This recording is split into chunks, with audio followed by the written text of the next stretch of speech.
ಮೊನ್ನೆ ಸದನದಲ್ಲಿ ಶಿವಲಿಂಗೇಗೌಡರು ಆಡಿರುವಂತಹ ಮಾತು ಈಗ ಸೋಷಿಯಲ್ ಮೀಡಿಯಾದಲ್ಲಿ ಭಾರಿ ವೈರಲ್ ಆಗ್ತಾ ಇದೆ. ಇನ್ನು ಶಿವಲಿಂಗೇಗೌಡರಿಗೆ ಸುನಿಲ್ ಕುಮಾರ್ ಕೊಟ್ಟಿರುವಂಥ ಕೌಂಟರ್ ಕೂಡ ಆ ಪದ ಆ ಶಬ್ದವೂ ಕೂಡ ಭಾರಿ ದೊಡ್ಡ ಮೀಮ್ಗಳಾಗಿ ಪರಿವರ್ತನೆ ಆಗ್ತಾ ಇದೆ. ಆದರೆ ಇದೆಲ್ಲವೂ ಕೂಡ ಸದನದಲ್ಲಿ ಬೆಳವಣಿಗೆ ಆಗ್ತಾ ಇದ್ರೆ ಸದನದಿಂದ ಹೊರಗಡೆ ರಾಜಕೀಯವೇ ಬೇರೆ ರೀತಿ ಆಗ್ತಾ ಇದೆ. ಯಾವಾಗ ತಾವಾಡಿರುವಂಥ ಮಾತು ಮುಂದಿನ ದಿನಗಳಲ್ಲಿ ಚುನಾವಣಾ ರಾಜಕೀಯದ ಮೇಲೆ ಪರಿಣಾಮ ಬೀರ್ಬೋದು ಅಂತ ಅನ್ನಿಸ್ತು ಶಿವಲಿಂಗೇಗೌಡರಿಗೆ ಪತ್ರಿಕಾಗೋಷ್ಠಿಯನ್ನು ಮಾಡಿ ವಿಷಾದವನ್ನು ವ್ಯಕ್ತಪಡಿಸ್ತಾ ಇದ್ದಾರೆ. ಆದರೆ ಇದರ ಹಿಂದೆ ಈಗ ಬೇರೆಯದ್ದೇ ರಾಜಕೀಯ ನಡೀತಾ ಇದೆ. ಇಷ್ಟಕ್ಕೂ ಆ ದಿನ ಸದನದ ಒಳಗಡೆ ಆದಂಥ ಒಂದಿಷ್ಟು ಇನ್ಸೈಡ್ ಮಾಹಿತಿಯನ್ನು ನಾವೀಗ ನಿಮಗೆ ಹೇಳ್ತಾ ಇದ್ದೀವಿ ನೋಡಿ. ನೀನು ಯಾಕೆ ಹಂಗೊಳ್ಳೆ ಕೋಚ್ ಬಡ್ಕತ್ತೀಯ? ಸುಮ್ಮನಿರು.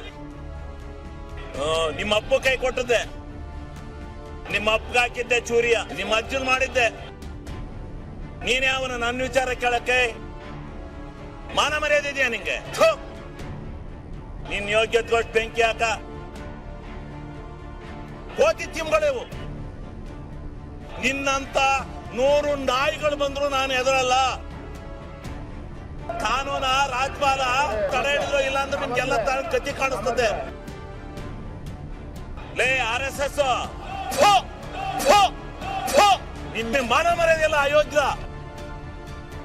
ಈ ತಹಶೀಲ್ದಾರ್ ಚಿಂಚೋಳಿಲಿ ಅವನ ಹೆಂಡತಿ ಬಿಟ್ಕೊಂಡು ದುಡ್ಡು ಹೊಡ್ಕೊಂಡು ಇಲ್ಲಿ ಬರ್ತಾನೆ ಅವನು.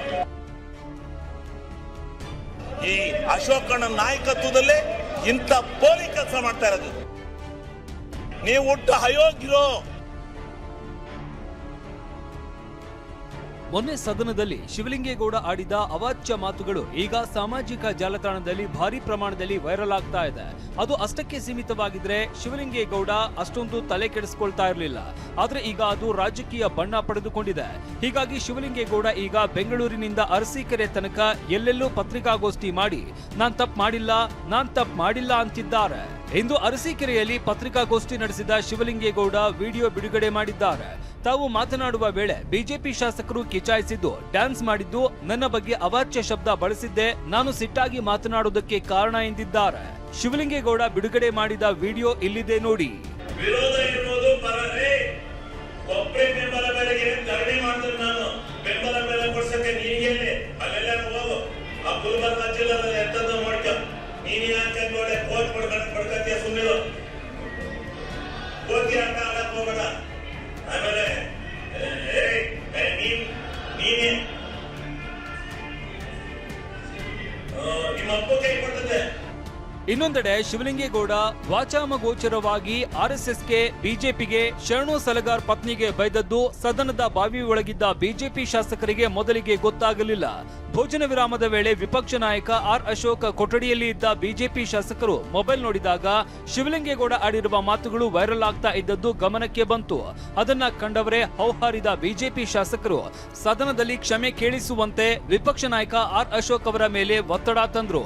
ಬಳಿಕ ಸದನ ಆರಂಭ ಆಗ್ತಾ ಇದ್ದಂತೆ ವಿಷಯ ಪ್ರಸ್ತಾಪಿಸಿದ ಬಿಜೆಪಿ ಶಾಸಕ ಸತೀಶ್ ರೆಡ್ಡಿ ಶಿವಲಿಂಗೇಗೌಡ ಕ್ಷಮೆ ಕೇಳಲೇಬೇಕು ಅಂತ ಪಟ್ಟು ಹಿಡಿದ್ರು.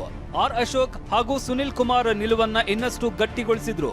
ಈ ವೇಳೆ ಸದನದ ಬಾವಿಯಲ್ಲಿ ಇದ್ದ ಬಿಜೆಪಿ ಶಾಸಕ ಸುರೇಶ್ ಕುಮಾರ್ ಸದನದ ಕಡತದಿಂದ ಕೈಬಿಟ್ಟ ಪದಗಳ ಪುಸ್ತಕ ಸ್ಪೀಕರ್ ಟೇಬಲ್ ಮೇಲೆ ಕಂಡು ಬಂತು. ಅದನ್ನ ಕೈಗೆತ್ತಿಕೊಂಡವರೇ ಸುನಿಲ್ ಕುಮಾರ್ಗೆ ನೀಡಿದ್ರು. ಪುಟಗಳನ್ನ ತಿರುಗುತ್ತಾ ಇದ್ದಂತೆ ಸುನಿಲ್ಗೆ ಈ ಹಿಂದೆ ಶಿವಲಿಂಗೇಗೌಡ ಆಡಿದ್ದ ಮಾತುಗಳು ಸಿಕ್ಕವು. ಆಗ ಸುನಿಲ್ ಉಲ್ಲೇಖಿಸಿದ್ದೆ ಈ ಪದಗಳು ನೋಡಿ. ನಾನು 2018ರಿಂದ 2023ವರೆಗೆ ಕಡತದಿಂದ ತೆಗೆದುಹಾಕಲಾಗುವಂತ ಪುಸ್ತಕ ಓದ್ತಾ ಇದ್ದೆ. ವಿಧಾನಸಭಾ ಅಧ್ಯಕ್ಷರು ಯಾರ್ಯಾರು ಏನೇನು ಮಾತಾಡಿದ್ದಾರೆ ಅದನ್ನ ಕಡತದಿಂದ ತೆಗೆದುಹಾಕಬೇಕು ಅಂತ. ನಾನು ಶಿವಲಿಂಗೇಗೌಡರು ಹಿಸ್ಟ್ರಿ ಸುಮ್ಮನೆ ಓದ್ತೇನೆ. ಇದ್ರಲ್ಲಿ ತೆಗೆದುಹಾಕಲಾದ ಅಸಂಸದೀಯ ಪದ ಶಿವಲಿಂಗೇಗೌಡರು ಹೇಳಿರೋದು ಮಿಂಟಿದ ಯಾರು? ನೀವೇ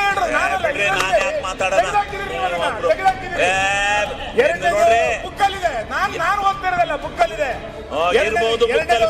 ಮೊನ್ನೆ ಅಧ್ಯಕ್ಷ ಎರಡನೇ ಪದ 2019 ಕೇಳಿರೋದು ಅಪಾಪೋಲಿಗಳು ಎಮ್ಎಲ್ಎಗಳು ಅಪಾಪೋಲಿಗಳು ಅಂದವ್ರು ಹೇಳಿದ್ರೆ ಸದನದ ನಡವಳಿಕೆ ಪದ್ಧತಿ ಇಲ್ಲ. ಇದಕ್ಕೆ ಇಂದು ಪ್ರತಿಕ್ರಿಯೆ ನೀಡಿರುವ ಶಿವಲಿಂಗೇಗೌಡ ಬಿಜೆಪಿ ಶಾಸಕರ ವಿರುದ್ಧ ಹರಿಹಾಯ್ದಿದ್ದಾರೆ. ಅವರೇ ನನ್ನ ವಿರುದ್ಧ ಮಾತನಾಡಿದ್ದು ಎಂದಿದ್ದಾರೆ. ನಾವೇನಾದ್ರೂ ತಪ್ಪುಗಳನ್ನ ಮಾತಾಡಿದ್ರೆ ನಮ್ಮ ಮೇಲೆ ಅವರು ಇದು ಮಾಡಿ ಪ್ರಚೋದನೆ ತಪ್ಪು ಮಾಡಿದ್ರೆ ಇಡೀ ಏನು ಬೇಕಾದ್ರೂ ಶಿಕ್ಷೆ ಕೊಡಿ. ಆದ್ರೆ ಏನೂ ತಪ್ಪು ಮಾಡ್ದಲ್ಲೇ ನಮ್ಮ ಹೆಸರನ್ನ ಯಾಕೆ ಬಳಕೆ ಮಾಡ್ತಾರಲ್ಲಿ ಧರಣಿ ಕೂತಾಗ? ನಮ್ಮನ್ನ ಯಾಕೆ ಲೂಟಿಕೋರರು ಅಂತ ಕರೀತಾರೆ? ಇನ್ನು ಹೇಳಿ ಕೇಳಿ ಅರಸೀಕೆರೆ ವಿಧಾನಸಭಾ ಕ್ಷೇತ್ರದಲ್ಲಿ ಸರಿಸುಮಾರು 70,000 ಲಿಂಗಾಯತ ಮತಗಳಿವೆ. ಹೀಗಾಗಿ ಶಿವಲಿಂಗೇಗೌಡ ಮಾತಿನ ಗಂಭೀರತೆ ಅರಿತು ಶರಣು ಸಲಗಾರ ಪತ್ನಿ ಬಗ್ಗೆ ಆಡಿದ ಮಾತುಗಳಿಗೆ ವಿಷಾದ ವ್ಯಕ್ತಪಡಿಸಿದ್ದಾರೆ. ಆದ್ರೆ ಅರಸೀಕೆರೆ ಮತದಾರ ಇದನ್ನ ಯಾವ ರೀತಿ ಸ್ವೀಕರಿಸಿದ್ದಾನೆ ಅನ್ನೋದು ಸದ್ಯದ ರಾಜಕೀಯ ಕುತೂಹಲ. ಯಾವುದನ್ನು ವಿಷಯ ನಾನು ಕುಲಕುಶವಾಗಿ ಮಾತಾಡ್ತಾರೆ ಹೊತ್ತು ಹಿಂದೆ ಮುಂದೆ ನೋಡಿ ಮಾತಾಡಲ್ಲ. ಅದು ಒಂದು ಪ್ರತಿಯೊಂದು ವಿಷಯ ತಿಳ್ಕೊಂಡು ಮಾತಾಡ್ತಾರೆ. ಅವರು ಶಾಸಕರಾಗಿ ಅಷ್ಟೆಲ್ಲ ತಿಳುವಳಿಕೆ ಇದ್ದರು.